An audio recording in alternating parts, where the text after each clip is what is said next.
Good morning, listeners, and welcome to another edition of Nuts and Bolts. So, if it's nuts and bolts time, it's Friday time. Today, we're going to carry on with the whole theme that we have had for the month about coaching. So, we've been speaking about what is coaching, how do I benefit from coaching, what are possible coaching topics. Today, we're really going to talk about the benefits further because people often ask me, why would I need coaching? And the answers aren't necessarily so obvious that you'll go, oh, that's really why it is. But I want to touch on 5 specific points on why people really come for coaching, and specifically leaders, management, and executive employees choose a coach. And as you all know, and have heard perhaps, as you go up the corporate career ladder, the feedback gets a little bit less or little bit subtle. You don't get the much feedback as you perhaps used to when you were lower down in the ranks. So that's already the first reason why people want to go into coaching. But let's look at the first one. So one benefit of coaching is that the coach and the client co-create the agreement. So the client very often comes with a certain topic or goal that they want to achieve. It could be that they want to change directions in their career, or they want to be more visible in their organization. They want to become more assertive. They want to manage better people management skills, or they need to transition between being very operational to being very strategic. So the client very often comes with a certain goal that they've either chosen by themselves or they've been asked through their management or direct line managers to come and work on it. These goals that they often come with are very often something that they're very aware of. So it's something where they keep on stumping their toe on, but they're not quite sure why. What is it that's either not shifting them to move forward, or what's the challenge? So that's where the coach comes in, because we together co-create what do you want to achieve, where do you want to be, and how will you know you've actually achieved this. So the first thing is that the client is empowered to co-create the coaching agreement. The second thing is, when you go into coaching, you are really giving yourself permission to go out of the comfort zone. And that is one of the key reasons why managers or leaders or executive directors choose to go into coaching, because they want to go out of that comfort zone very consciously, be supported to go through that fear zone, if I can call it that, and receive guidance in that, accountability and support to learn and then to absolutely thrive. So they're very conscious that this is going to be a challenging process for them, but knowing at the end they benefit from it and grow from it.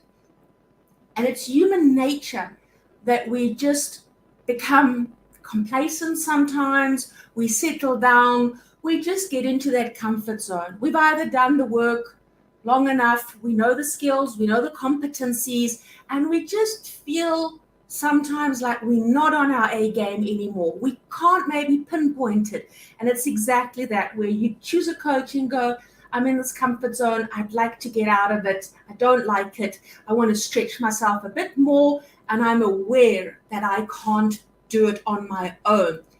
You might not have the support in the organization from your direct line manager or others who can absolutely support you on that growth.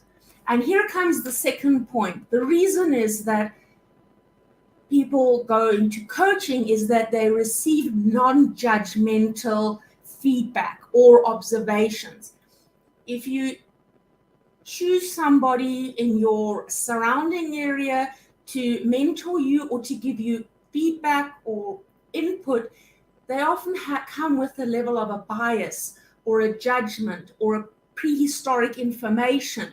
So if you are asking a family member or a friend or a colleague for advice or suggestions, they have information about the situation, they have information about you as an individual, so they might come in with a level of bias that does not help you to sometimes see the real reality or what's happening. So they are filtering your feedback that they're giving to you.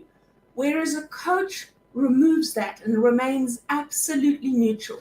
The coach does not have the history of the client's upbringing, surroundings, company politics, company situation, company procedures, relationships within the organization.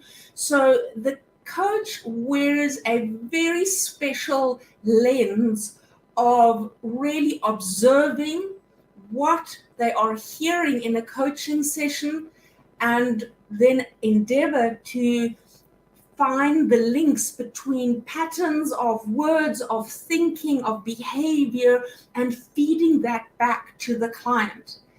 And that is why a lot of leaders come for coaching, because that is for them priceless, that a neutral person gives them feedback on something they're not even aware of. And often it is behavioral.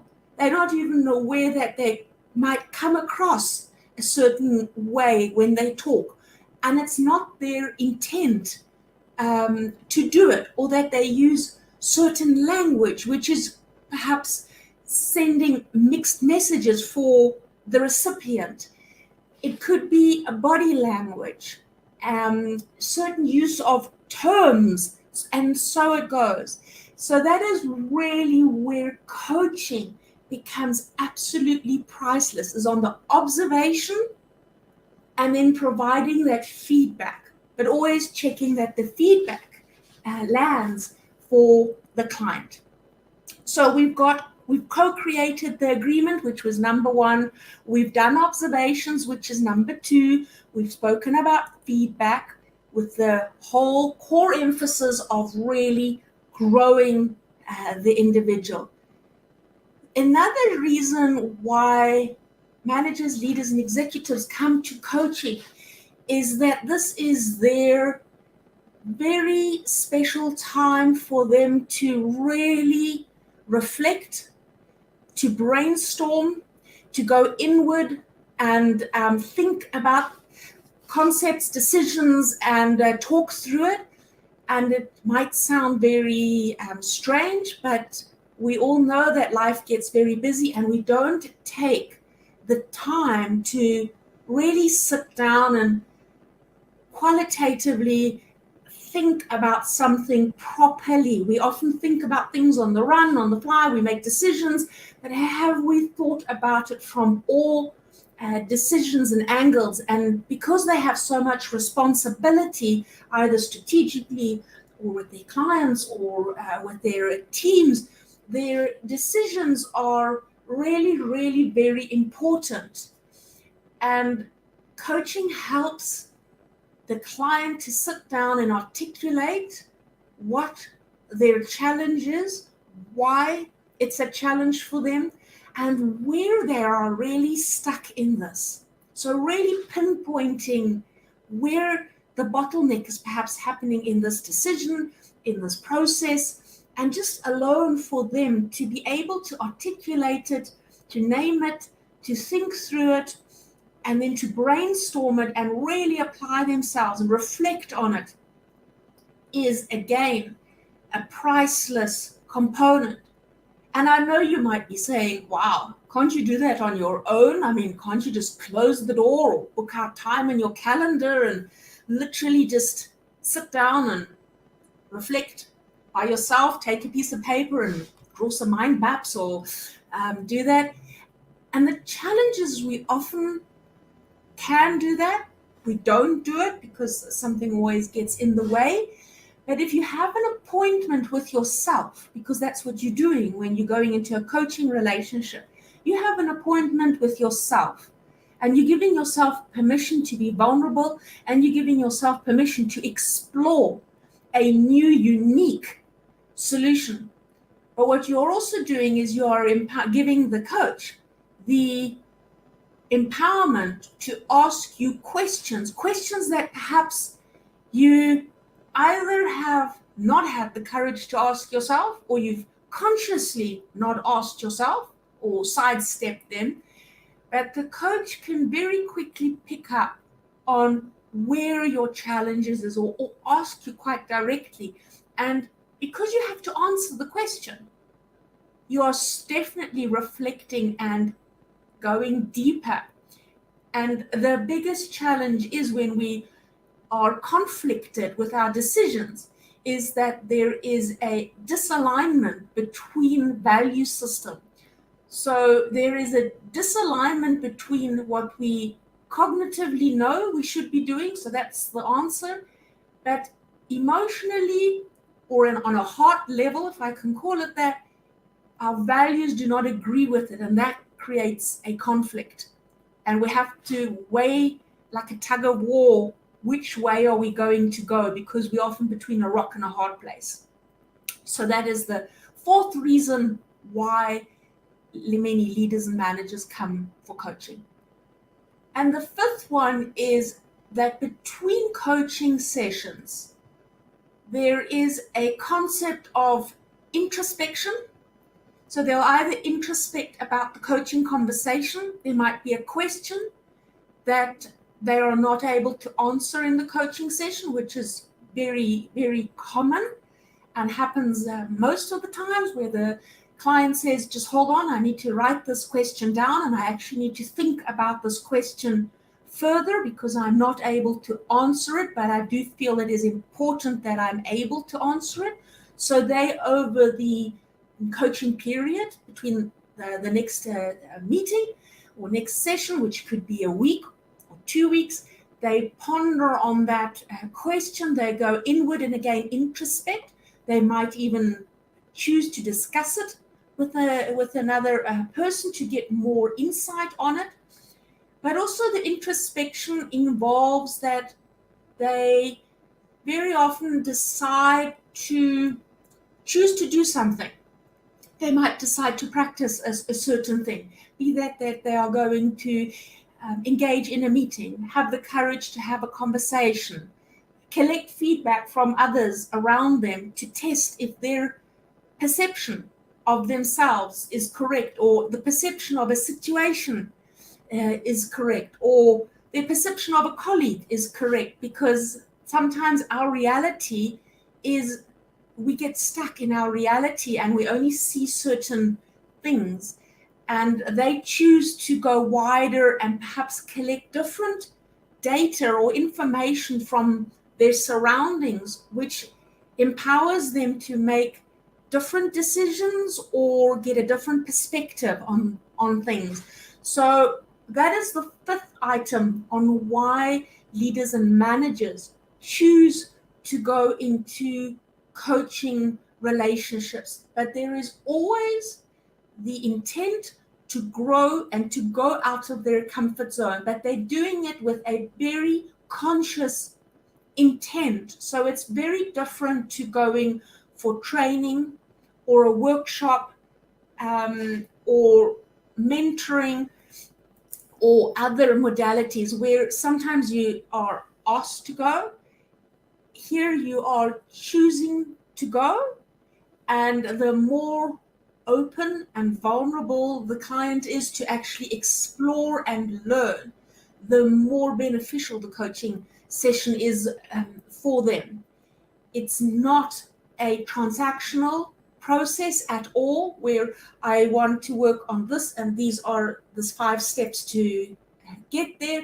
So again, let's use our very common and familiar topic of time management, where somebody might say, I really need to develop my time management and I want to reduce the hours that I work. So I don't want to work in the evenings anymore. I want to reduce my hours. So that's a very transactional topic because they share what they want to do and the outcome is we want to reduce the hours. As a coach, you can very easily go into a consulting or an advice giving role of try these techniques and use the time management tool, watch your time, like document it, put everything into your diary. There's multiple ways. However, the client has tried all of that.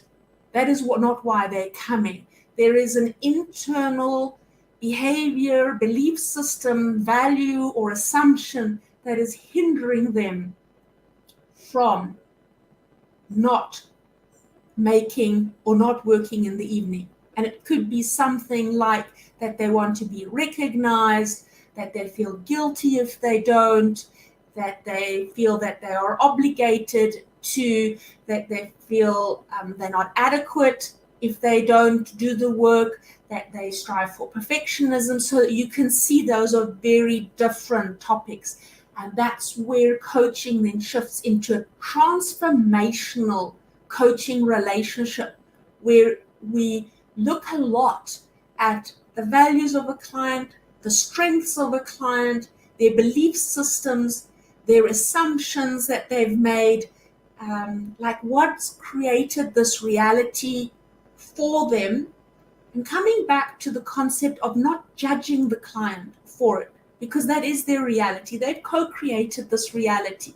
And if it's right or wrong is not for the for the coach to really make a decision on. That's not where they go. It's really, this is what the client's situation is. How do I move them forward? So those are the main reasons why leaders, managers, and executives come for coaching: to grow. They want to reinvent themselves. They want to continuously become a better version of themselves. They do not want to stagnate.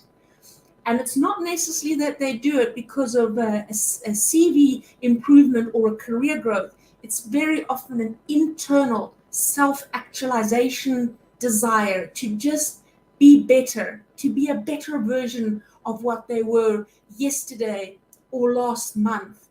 And because of that, they just grow. And with that, they inspire all other people around them to grow as well. So they often uplift their teams around them, their communities around them, their families, their friends, because they just start pivoting at a totally different level, and they just manage to step above the norm and the average. And that really is the reason why many leaders come for coaching. So let's just recap. The reason they come for coaching is because they can co-create their goal and their plan. It's not predefined. It's something that happens in the coaching session. It's literally unpacked. It's an exploration.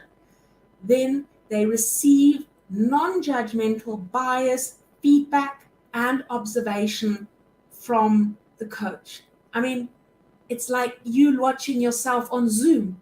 I'm sure you've noticed suddenly how you behave, talk, or how you cringe, or what your face does. You've never noticed that before. Now you've noticed it. So you suddenly observed yourself and you start to interact differently. A coach does exactly the same, but does it on a deeper level, including your language, your behavior, your demeanor, and your thinking. So we've done the observation and the feedback. Then coaching sessions are used for reflection. They slow down your thinking and articulation. So they are used for that. And very last, they are used to introspect between coaching sessions.